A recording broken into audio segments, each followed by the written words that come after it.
Hello everyone and welcome. In this video I'm going to be discussing some of the problems that I currently have with Game of Thrones, and I'll be specifically referring to the last two episodes in particular, and I won't be holding back on spoilers, so please do bear that in mind. Anyway, without further ado, let's begin. A cup of Starbucks coffee somehow made its way past editing to forever become part of Game of Thrones history. Funnily enough, this cup of coffee just about sums up everything that is wrong with Game of Thrones at the moment. The sheer lack of care and attention to detail that we've seen this season is summed up perfectly by the image of a 21st century beverage somehow making its way into Westeros. On its own, this kind of dumb error would just normally be laughed off and forgotten about, but it's just another thing to add to an ever-growing list of stuff that doesn't make any sense that's happened in Game of Thrones this season. The show is almost bordering on self-parody now, and it's a real shame to see what it's become. Yes, I know that my reviews of the first two episodes of Season 8 were pretty positive, but then came along The Long Night, which basically rendered a lot of what came before it as being completely pointless. For example, I said in my episode 2 review that I enjoyed it as it felt like a final farewell to some of our favourite characters, as surely some of them would die at the hands of the Night King, right? Well no, they all survived, so in retrospect, episode 2 now just seems like a bit of a waste of time really. And if I'm being brutally honest, a lot of the show now feels like a waste of time, because we've got plot lines, characters and locations being dropped left, right and centre,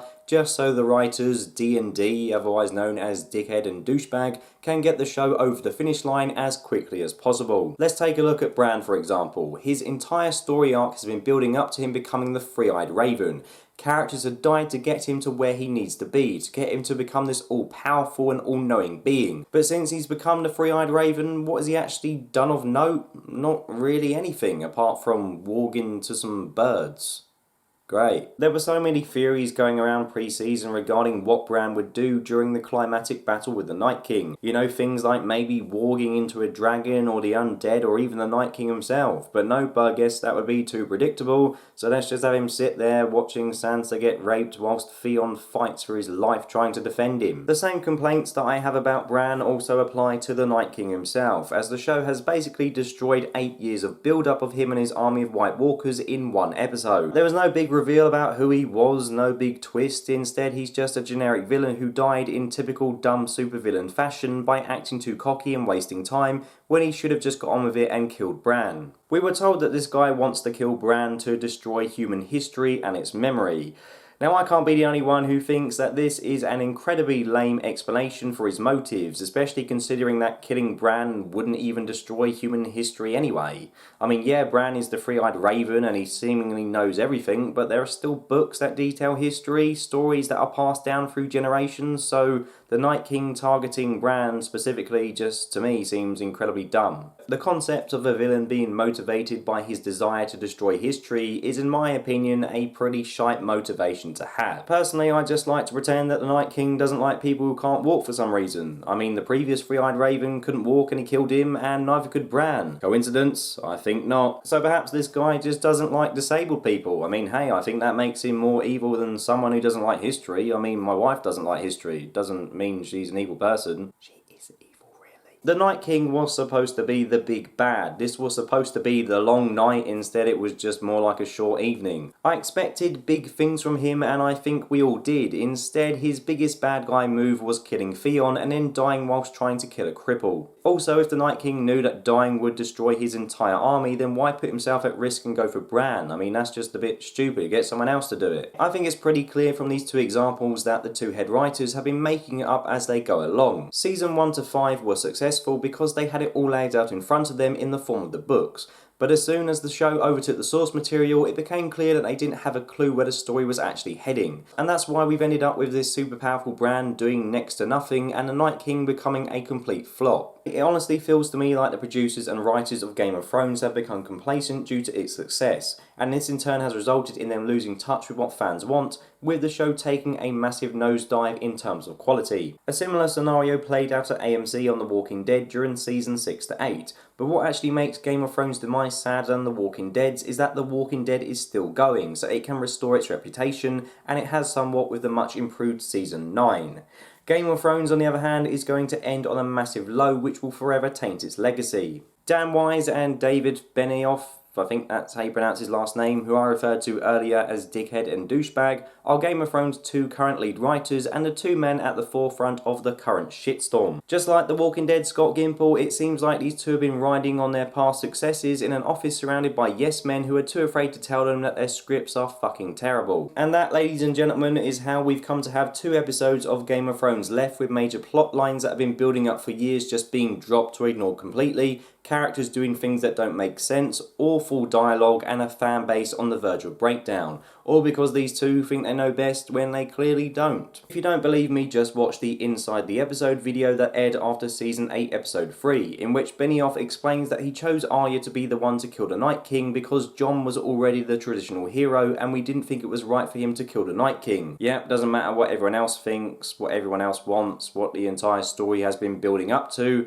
Benioff didn't want Jon to be the hero, so Benioff gets what he wants. To me, this all just reeks of Rian Johnson and just trying to subvert expectations for the sake of it, trying to outsmart the audience without thinking about how it affects the quality of the overall narrative. Now, for the record, I like Arya, and I always have, but even I can admit that she had zero connection to the Night King, and it feels like the writers just chose her because it would shock everyone. Jon Snow, on the other hand, had already fought his army north of the wall when he saved the wildlings, and he came face to face with him again when he captured the walker that he wanted to bring back to Cersei.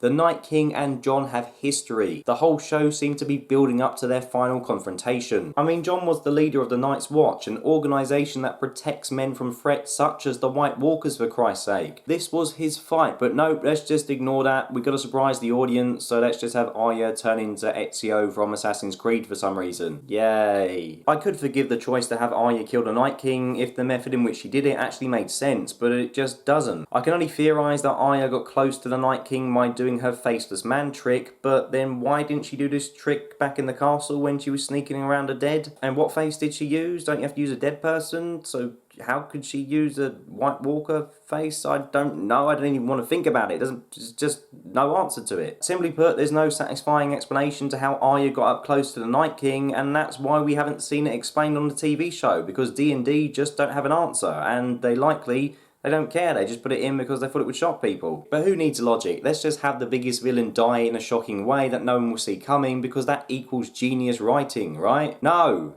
it doesn't. How many times do I have to say this? Doing something unexpected doesn't automatically make it amazing. I mean, if I were to strip naked now and have a big old shit in the middle of this video, I mean, sure, you could say that that's unexpected, but it wouldn't mean that this video would suddenly become the best thing on YouTube because you didn't see it coming. And this isn't my only issue with episode 3, because to be honest, the entire thing is a mess from start to finish. Yeah, it might look good, well, it does when you can see what the hell is going on, and the music is good, but that's about it really. There's just no substance. It's like a Michael Bay movie. All the logic has been sacrificed just to make way for fire and dragons and explosions. So firstly, the battle tactics, if you can call them that, on Jon and Dany's parts are absolutely atrocious. You have the Dothraki charging at an enemy they can't see, an enemy that can raise the dead. Who thought this was a good idea? You're sending men to die who will then go and be reanimated and fight for the enemy. Are you bloody stupid? But oh, it's scary when their lights go out, so let's leave it in. What a load of bullshit. Then there's the fact that the trebuchets are stationed behind the Dothraki. You're firing flaming rocks into your own charging men. Can no one else see the problem here? You're gonna kill your own people. Then we have Melisandre lighting the trenches up, and everyone just decides to stand there and stare at the undead until they break through the barrier. This was the chance for Winterfell to unleash all their arrows on the undead, but no, I guess everyone at Winterfell just thought if they waited long enough, the White Walkers would turn around and go home. There is also some absolutely ridiculous plot armor for many of the characters featured throughout this episode. I mean, Jon charges into the Night King because he's a stupid hothead who keeps doing stupid stuff all the time, and the Night King raises this group of undead around him. He's outnumbered, yet he somehow manages to survive. Right, okay then. Daenerys and Jorah are surrounded, and somehow Daenerys survives, and I mean, how did Jorah even get outside the castle to her in the first place? And there's also a shot of Podrick, Brienne and Jaime up against the wall with hundreds of the undead coming towards them, yet somehow they also survive. And of course, all the big characters in the crypt survived. Speaking of which, why the hell did anyone think a crypt would be a good place to hide against an army that raises the dead? I don't know. I could go on, I'm sure there's plenty of things that I've missed out that were dumb in episode 3, but you get the point. Episode 3 might be entertaining, but it's just stupid, and that's a problem because Game of Thrones never used to be this stupid. Unfortunately, if Episode 4 is anything to go by, then the rest of the season is going to be just as bad. Oh boy, where do I start with this one? I know, David Benioff, who says during the Inside the Episode video for this installment that Daenerys just sort of forgot about the Iron Fleet. Wait. Daenerys sort of forgot about the Iron Fleet. She forgot about the Iron Fleet, the biggest navy in Westeros. Daenerys just forgot about it. Surely this is a joke, right? I mean, how can the lead writer come out and say this and not feel ashamed of himself?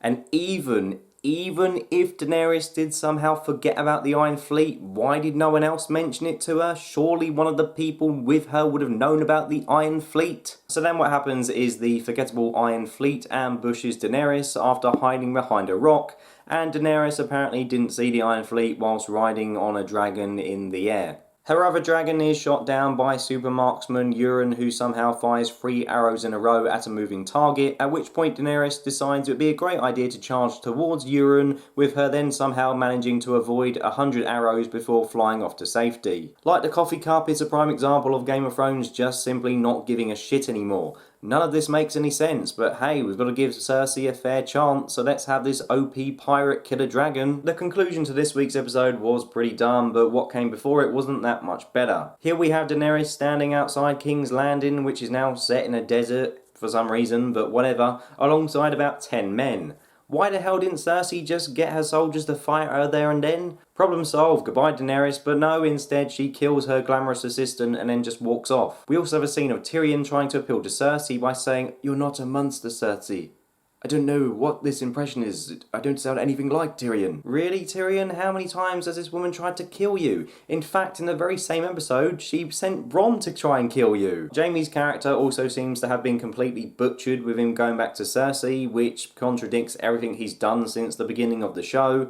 And also the episode decides to cut away from Arya and Sansa when they learn about Jon's real parents, and I can only guess this happened because these two are such shit writers that they didn't even want to try and construct a dialogue between the Starks. And finally, it's clear that Daenerys is being built up as this crazy queen, but for me it's not working because I feel that she has every reason to be angry. Everyone is plotting against her, and if she had just ignored Tyrion a couple of seasons ago and went straight to King's Landing, she wouldn't have lost half her people and her dragons, so yeah, you can't really paint someone as a mad queen when they have every reason to be angry. And also Grey Worm says that half the Unsullied survived against the Night King. I'm pretty sure we saw them all die, right? There's a lot more that I could moan about, but again, like with my grievances with episode 3, you get the point. These last 2 episodes have been a complete and utter mess. To a non-viewer, a lot of these points might seem really nitpicky, but if you were to take any episode from the first 5 seasons and compare it to the number of flaws found in these 2 episodes, I guarantee you won't be able to find nowhere near as many problems. Game of Thrones used to be a clever, thought-out and methodical show, but now it's just a brainless Hollywood blockbuster. The sad thing is that HBO have had 2 years to prepare for this. 2 years to make sure that they had a satisfying conclusion ready for Game of Thrones, but they just couldn't do it. Now, I'm not suggesting that past seasons of Game of Thrones were perfect in any way, shape or form, because there were warning signs previously. I mean, I think Season 7 is a bit shit, and so do a lot of other people. And then you'd think that HBO and D&D would have made sure to get things right for the final season of arguably the world's biggest show, but it appears they have learnt nothing from their previous mistakes. Season 8 just looks like a project created by 2 people whose hearts are no longer in it. It's been widely reported that the 2 head writers didn't want to work on Game of Thrones anymore, which is why HBO has been forced to end the show. But my question is, why not just hire some other writers to continue the project instead? Like I just said, Season 7 wasn't great and Season 6 had its fair share of problems as well, so the warning signs about these 2 have been there for quite some time, so it's not like the show couldn't survive without them, just get someone else to do it. But from what I've read, D&D wanted the show to end and they didn't want any more 10-episode seasons, so that's what they got. I do find it a bit bizarre that 2 writers can have so much power over an entire franchise to the point of them seemingly telling the studio behind it what to do. I know it's easy to say this now with the benefit of hindsight, but HBO should have really stuck to their guns, sent these 2 packing, and carried on the show for as long as they wanted. Admittedly, it might have been a difficult task to hold on to the actors with their stocks having risen the way they have since the show began, but it's clear that betting all their chips on D&D to deliver a satisfying ending was the wrong move. You can edit out the coffee cup from the Game of Thrones all you like, but you can't edit out the fans' rage and disappointment with this absolute clusterfuck of a season. In a couple of years' time, I'm sure that we would have all forgotten about the Starbucks beverage, but Game of Thrones failing massively at the final hurdle is something that viewers and fans will never forget. So there you go, that's just my views on the current state of Game of Thrones and sort of my disappointment with this last season after catching up with it. Let me know what you think. Are you enjoying it? Are you disappointed like me? And let me know what you think of this video. Apologies for not reviewing the last 2 episodes. Episode 3 I was on holiday for, and then episode 4 I came back from holiday and I got food poisoning on the last day of holiday, and yeah, it took me a while to get back to feeling up to recording and writing again. But my reviews of episode 3 and 4 were basically very similar complaints, and I didn't want to do 2 separate videos of just sort of moaning about the same thing, so I thought I'd just put it into one, and hopefully this video explains how I felt about both of them anyway. So in effect it's kind of a review, I guess. Not really. But anyway, I'll stop talking now. I'm going to go to bed. Thank you everyone. Thanks for letting me have a week off recovering from being ill. And yeah, see you later. Bye.